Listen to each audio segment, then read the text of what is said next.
Welcome back to your source for fantasy hockey news, everybody. Happy Friday. We're going to get you locked, loaded, and ready for the weekend with a little fantasy breakdown, finishing our rewind of the 2022 sixth-round draft to make sure you're ready to dominate next season's. Let's get right to it.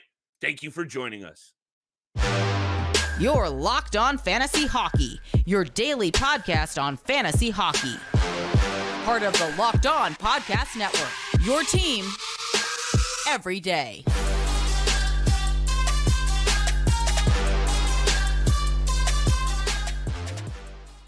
Happy Friday, everybody, and thank you so much for tuning in to the Friday edition of the Locked On Fantasy Hockey Podcast. On today's episode, we're going to continue our countdown of the 2022 Fantasy Hockey Draft. In the sixth round, things are starting to get real interesting here, Steele, because as much as we're going to go player by player, breaking down where they were drafted, how the season went, and where you need to be targeting them next season, there's also still some news trickling out of the NHL world that Steele and I will have covered. So Monday's episode, make sure you're tuning in for the weekend roundup of all the fantasy news that you need. Thank you for making us your first listen every single day. Today's episode is brought to you by our friends at Game Time. Download the Game Time app, create an account, and use code LOCKEDONNHL for $20 off your first purchase. Steele, there were some interesting names at the start of the sixth round. We talked about Rasmus Dahlin. We talked about a lot of different players that went appropriately and not so. Colton Parayko and others, which was a really weird one. Today, we see the names up on the board: Nylander, Hellebuyck, Kreider, and others. I'm really excited to continue our countdown over the next week or so. Yeah. But let me throw it right over to you, to a player that's obviously been on our radar quite a bit for a number of reasons, and I'm very intrigued to hear what you have to say about Mr. William Nylander.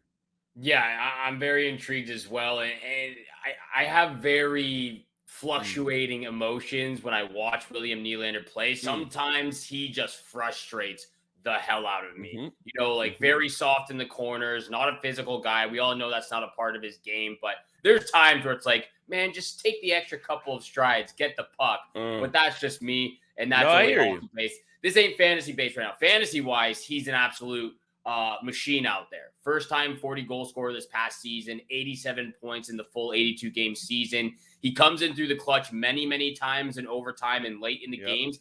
He scores many game winning goals. If you look out throughout his career, 32 game winning goals. He had 5 last year, 7 prior to that, and another 7 prior to that. So he scores a lot of game winning goals. He's very clutch. His ADP, his average draft position, is actually at 64. So it seems pretty accurate to where he was taken in our fantasy draft. But heading into next year, I would feel very comfortable drafting him with the 45th or 46th overall pick, somewhere in that 4th round. You said, so far, there's only been one outlier in this 6th round of ours, and that was Colton Parayko. So far, every other player has been very justifiable, maybe give or take around. But yeah, William Nylander, his ADP is 64, but for next season, I think comfortably you could draft him in the middle to late round of round 4. I think 87 points and a 40 goal scorer in the middle of the 6th round, actually, was it right for his value headed into last season? For sure, but it ended up being a steal, actually. Yeah. Because he did have a really good offensive season, almost 300 shots on net. Steele. The time on ice went up nicely. And you know what? This is just a really difficult situation in Toronto altogether. There are too many guys that play a similar style. This has been a broken record out of Toronto for a number of years, and they seemingly just keep throwing the same guys back out there. We're not here to talk about the Toronto situation, but I'm here for this William Nylander conversation because he, on the fantasy side of things, like you just said, Steele, he's earned more respect. He's got to move up the draft board, and wherever he plays, because obviously his name is out there as a guy who might not be back in Toronto, 40 goal scorers, 90-point guys are not exactly all over the map for being able to draft. They are very rare to find. Yeah, 40 goal scorer, guys that can, again, this is the first time in his career that he's got 40 goals. Typically a 27, low 30 goal scorer throughout his career. He's only scored 30 plus goals twice so far. But again, you see the progression in his game. You see the speed, you see the stick handling, you see the quick shot. So The goal scoring ability is there. Can he get back to 40 next season? If he remains in Toronto, for sure. If he gets traded, because again, like his name has been circling around on the trade rumor mill over there. You never know, but William Nylander does deserve some more respect heading into next season's fantasy draft, and I think fourth round is good. Sorry. 100%. And what I really also love, you hear me talk about these little things that I look at in a player situation when I'm getting really hype about them. He's going into a contract year. This is his final year in his deal before he becomes a UFA, $6.9 million. A guy like Willie, who has kind of had spurts and he really gets hot. I think with that contract on the line, you might see a little bit more from Willie this year, going to secure the bag for the rest of his contract, right? He's about to enter his prime here. In his prime at 27 years old, this will be the biggest payday of his NHL career still. Keep an eye on Willie because I expect, especially like you said, back in Toronto, 90 points from Willie. Could happen for sure. A guy who is very, very consistent, though, that is Connor Hellebuyck of the Winnipeg Jets. As of right now, he is still a Jet, but also on the rumor mill, not for long. He won't be in Winnipeg for much longer. But to me, I know we've talked about goalies a lot throughout the year and where typically you should draft them. For me, Connor Hellebuyck might actually be the most overlooked and disrespected fantasy goalie in the hockey league right now. Consistently over the last 6 years, he's been a top 5 fantasy goalie and top 2 in the last 2 years. So when I look back at our recap of our draft, there were 11 goalies drafted before him in our league. There should maybe only be two or maybe three. Maybe three if you want to throw Saros or Ottinger in there now. But it should typically only be Vasilevsky or Shesterkin going above Hellebuyck. Even so, maybe Hellebuyck should be going 2 ahead of those guys. This year, This year. And even so, as a goalie, he was top 25 in fantasy points amongst all player. He was second amongst all goalies. He was only behind Alexander Georgiev for the top spot. So he's a beast of a player. If Hellebuyck falls to me in the 6th round, that's just an absolute gift from God. I'm taking that every single day. I would be very surprised. If he's still there by the end of the 3rd round, I would be shocked. I think this is also one of those scenarios, Steele. You know how sometimes, and we've talked about this, how guys playing really well in the postseason kind of boost their value for next season's draft, and you have to be wary because we're not really sure what that short spurt of a good performance means for the long haul. Connor Hellebuyck got shelled in the last few games of the postseason, and he really didn't look good. So that might, for some GMs, make them a little, that's the last thing they remember about him when it comes to like the newsreel and what you saw. So I think as a GM who really knows better, because I think we can both agree, he just played way too much during the regular season. He had to be the savior for this Winnipeg Jets team, basically the main reason why they were in the postseason. So he saw too much rubber and he was just burnt out. So what I'm trying to say is don't let the postseason fully affect your calls on the players coming up to the draft both ways, whether they played really well and you overreach or they didn't play well and you leave them be. Because I think Hellebuyck, you and I can both agree, especially if he moves teams, he becomes, I have no problem making him the first goalie off the board. No question. But again, he's been one of the top fantasy goalies over the last 5 years, consistently top 5, if not top 2. That's a good goalie and a gamer. Just a consistent, great goaltender in the hockey league right now. And like you said, keep your eyes on if he's to be traded. If he's going to a Stanley Cup contending team, that's a huge difference maker in the crease. His numbers are solid every single year. You check them out. Again, maybe he doesn't get up to 64 games next year. Plays a little less. So because you said the exact same thing for Jake Ottinger. He just played way too many games over the last 2 seasons with the playoffs and the regular season as well. So if we see Hellebuyck traded, keep an eye on where he goes to. We've talked about this. Typically, we're trying to stay away from drafting goalies within the first 3 rounds, but Hellebuyck might be one of those, exceptions where he slips by in the 3rd round because he's just so good. 920 save percentage, 249 goals against, 4 shutouts, and 37 wins. I believe that paced the NHL. It must have. At the end of the day, too, very quickly, because we're going to get to break right now. We're going to come back and we're going to talk about the rest of our list. Kreider, Johnny Hockey, Josh Norris, Thomas Chabot. But Connor Hellebuyck is also, if you're mentioning that Ottinger point, because I totally agree, Hellebuck's got 5 years, I believe, on Ottinger, maybe at least 4. So the fact that Connor Hellebuyck is 30 and still doing his thing, he's not going anywhere anytime soon. We are not going anywhere anytime soon, except for to talk about our friends at Bird Dogs. Today's episode is brought to you by Bird Dogs. Look, at the end of the day, Bird Dogs are just comfortable while they're bringing that swag. They make you look and feel good. The Bird Dog stretchy khaki shorts are designed to fit slimmer through the thigh and the leg, giving you that sculpted look that all of the people out there love. It makes you look confident. It makes you look like you know what you're doing. They fit better than regular shorts, and they are made of they're made of the stiff restricting cotton, and Bird Dogs fixed the issue by inventing the cloud knit fabric that looks just like a khaki, but stretches out to get a way slimmer fit without having to sacrifice the movement. Bird Dogs uses the anti-stink sweat wicking fabric that honestly is magic. Like I said, from the course to the clubhouse to the bar, you got to be rocking these Bird Dogs. Steele and I have been loving our free swag. Steele's got multiple orders in for the Bird Dogs.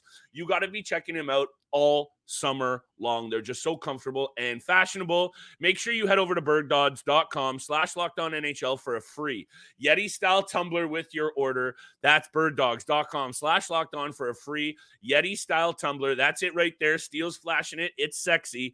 You want to take Bird Dogs. You won't want to take them off. We promise you. So make sure you're heading over to our friends at birddogs.com all summer long. And thank you so much for making the Locked On Fantasy Hockey Podcast your first listen every single day. Please hit the subscribe, hit the follow button. Follow us on your favorite podcast platform. Monday through Friday, 7 o'clock in the morning is when you can find all of our episodes. And thank you so much for tuning in for today's episode with Flip and I. We are going to talk about Josh Norris and Chris Kreider coming up towards the end of the episode. We've got Johnny Gaudreau. I know it says Philip Forsberg on the graphic here, but it's actually Thomas Chabot. That's my bad. That's my bad. Okay. I left that one out there for a little bit, but it will be Thomas Chabot at the end of the episode. But let's kick things off with the New York Rangers forward and veteran Chris Kreider, who, again, 2 years ago, dropped a 50 bomb for goals in the league, and then follows that 52-piece goal in the 2021-22 season. Career high 77 points that year as well. Yep. Kind of regressed a little bit. I think we expected this, but Chris Kreider 20 plus less points than the year prior. Yeah, and this is tricky because I don't want to take away from a guy, Steele, that in my opinion is, one of the best, just solid all around New York Rangers to ever do it. Yeah. And he has been a solid, you can bank on him for that 45-point plateau. He's been a little over, he's been a little under most of his career. His peripherals are usually actually pretty good when it comes to hits. He comes with a little bit of PIMs. He does bring more than just the goal scoring, but I think, like we said last year, it was easy to predict a regression. There's no way this guy was going back to the 52-point plateau. But look, he's going to be 33 years old next year. He's played a lot of games in his career because he's been, a very longevity kind of player. I'm just wary, Steele. That's what I'm trying to spit out here. Yeah. I think you drafted him a little bit early, in my opinion. 6th round last year, I would have waited a little bit because I was expecting the regression. Is it egregious? No. I would have gone 8th, 9th round for Kreider. This year, I'm going 10th, 11th. Is he draftable? Yeah. Yes, because he's going to get a lot of looks in the New York Rangers top 6. So he's still definitely a draftable player now near the back half of the draft, in my opinion. Couldn't agree more with you. That's spot on with everything I have here in my notes. I think everyone just fell in love with the 52-piece, again, with a 50-goal season. Hey. But you look at the actual stats, you look deep into the numbers, 26 of those goals were on the power play. He scored 50% of them on the power play. And his second best career high in the power play was 11. We just knew that wasn't going to happen again. I think, again, people just fell in love with that. And it proves it with his ADP. His average draft position last season was 34.1. That's in the middle of the 3rd round. That's way too early, way too high for Chris Kreider. We saw this coming. We didn't know how much of a regression it would be. The peripheral stats are good. Over 200 shots, 24 blocks, 120 hits. But Yep. they too also slightly decreased. His goals dropped, his assists drops, every stat pretty much dropped off a little Shots bit. dropped. Shots dropped off, everything dropped off for Chris Kreider. Yep. So the regression was there. I think in our league, third round is way too high. The sixth round is still for me a little too early. So I agree with you. I think he drops to the 10th, maybe even the 11th round. And I think that's fair. And he's still bringing value. It's just this is what you have to assess. And, I'm sure John Chick, I'm sure some Rangers fans might disagree. But at the end of it all, that's where you have to separate that bias. And I'm a victim of it all the time, Steele. Look at some of my picks. We're going to get to some of them on the later episodes. And like I mentioned on yesterday's episode, you have to separate your feelings for the player. Yeah. And you have to remember there's the on-ice success and what that player brings to what the team will do overall and what he will do and bring to your fantasy team. And the GMs that know that difference are usually the ones at the top of the table taking your money. Yeah, that's usually how it goes with drafting these type of players. And a way that it went for this player and someone that I actually drafted in a different fantasy league, in my Yahoo fantasy league, was Josh Norris of the Ottawa Senators. I drafted him. I can't remember what round it was in that league, but in our fantasy hockey league, he was drafted 63rd overall. And obviously it was a very short-lived season for Josh Norris, suffered a shoulder injury, rehab, decided not to go the surgery route right away, tried to rehab it for a couple months, tried to make a comeback in late January, and unfortunately re-injured his shoulder. So then he had to undergo some surgery on that. This one's very difficult for me. Just looking at his ADP last year, he was a 93.9 ADP. So that's the middle of the 8th round. And I think his true value does lie maybe around the late stages of that 8th round, or in the 9th round. I think the 6th is just way too high, especially coming off an injury. I am very excited to see Josh Norris back in a Senators uniform, playing with that top 6. I think it would have been a lot different. It would have been a lot different of a playoff series or a playoff experience. Ottawa was only 6 points back of a playoff spot. So if Norris was there the entire season, you never know if Ottawa is that one team to sneak in there. Could have been an entirely different story this postseason. But Josh Norris coming back from injury, where do you think he lands? Yeah, in terms of his draft position last year, how high I am on Josh Norris. Was it a little bit premature? Perhaps by a round or two. I don't think, again, it was like totally awful because, yes, he was banged up in the year previous. But when he was, I think it was his finger or hand, right? It was a bit of a rough one. Yeah. Then this year it was the shoulder a couple of times. So in terms of where he was drafted last year in our league, 6th round, 7th round, that area, I was kind of okay with it because how much I like this player. And 93 points in 133 NHL games. We got to be paying attention to what's going on with this guy. He was the 4th in Calder voting 3 years ago. The health is an issue, Steele. And this is the question. I'm trying to cop out a little bit by preambling it here so I can keep thinking about what you do with Josh Norris, because those were serious. That's a serious shoulder injury. But the fact that he's also surrounded by so much talent, if he was going back to a situation where he's off the injury, the confidence is down, his game, comfort is down, I might be more wary. I'm actually willing to take a risk on Josh Norris right around where you were mentioning. I'm willing to take a risk because if he is healthy, he's going to be beast. He's that good. I'm going to say 8th round. I'm definitely going to start taking a look at Josh Norris. I think right around there, 8th, 9th round is when you should be. I know you're very high on Drake Batherson as well, a good teammate and good buddy of his. And I'm taking him higher for sure. Any type of Ottawa Senators in the top 6, again, Claude Giroux, Brady Tkachuk's pretty much a borderline first round pick. Yeah. Borderline first rounder. He's right there. His brother's obviously a first rounder after the season he just had, but Brady Tkachuk, Claude Giroux, Drake Batherson, Josh Norris, Thomas Chabot, who we're going to be talking about very, very shortly.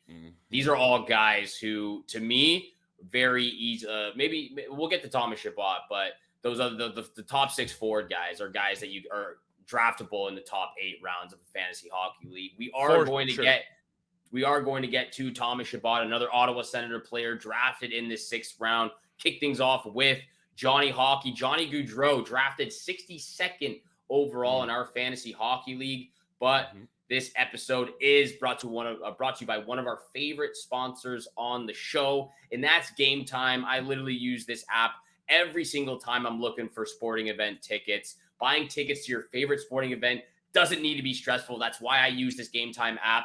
This weekend, for example, I'm going to another BC Lions game. Saw the season opener. They absolutely smoked the Edmonton Elks 22-0, shut them out. It was a great experience, and so was Game Time. So I just hopped on the Game Time app and easily purchased my tickets with no hassle. It's the fastest and easiest way to purchase your tickets for any event, though. Not just sports, looking for music, comedy, and theater shows, anything near you. Tickets will be emailed right to your phone. And even if you're looking for those spontaneous adventures, Game Time has flash deals on last-minute tickets right up to the start time. They're easy to find and even let you preview the seat images before you purchase. It's the fastest-growing ticketing app in the country for a reason, and the tickets are sent directly to your phone so you won't have to dig through your email. Snag the tickets without the stress with Game Time. So download the Game Time app, create an account, and use code LOCKEDONNHL for $20 off your first purchase. Terms apply. Again, create an account, redeem code LOCKEDONNHL for $20 off. Download Game Time today. Last minute tickets, lowest price, guaranteed. And thank you so much for making the Locked On Fantasy Hockey Podcast your first listen every single day. Don't forget, we are free and available on your favorite podcast platform. We appreciate all the love and support you show us. Oh, yeah. And I'm going to need some support after talking about this pick that I made in the 6th round. This was my draft pick in the 6th round. Johnny Gaudreau, 62nd overall flip. And now that I looked at his ADP, I don't feel so bad anymore about drafting him in the 6th because his ADP was 23.5. He was being taken in the later stages of the 2nd, maybe early third round, which after the season he had, going choosing Columbus to be the team that he wants to play for, I'm not sure why people were drafting him that high. Well, maybe because he put up 115 points the year before, and this goes right in the same vein of what we were just talking about. Yep. Be wary of what the season before's performance and the postseason's performance does to inflate or deflate players' values. This is Exhibit A right here, Johnny Gaudreau. Maybe that was it, Steele, but I'm going to hit you with this take. Because last year, I understand that you're like, I would be cheese too. Took him a little bit too early. Pretty disappointing season. Mind you, 74 points is nothing to fully shake a stick at. Minus 33 on the team that was that bad and that injured. Honestly, I think that could be minus 103, considering he did almost log 20 minutes of ice time per night. And you're not drafting Johnny Gaudreau for any peripheral value. We know this. We're not here to talk about that. But I'm going to talk about this. Some of these young pieces in Columbus, Marchenko, Johnson, Roslovich, Sillinger, even underrated Liam Foudy. They have some pieces coming up. If this team stays healthy, Boone Jenner being main, Patrick Laine, of course.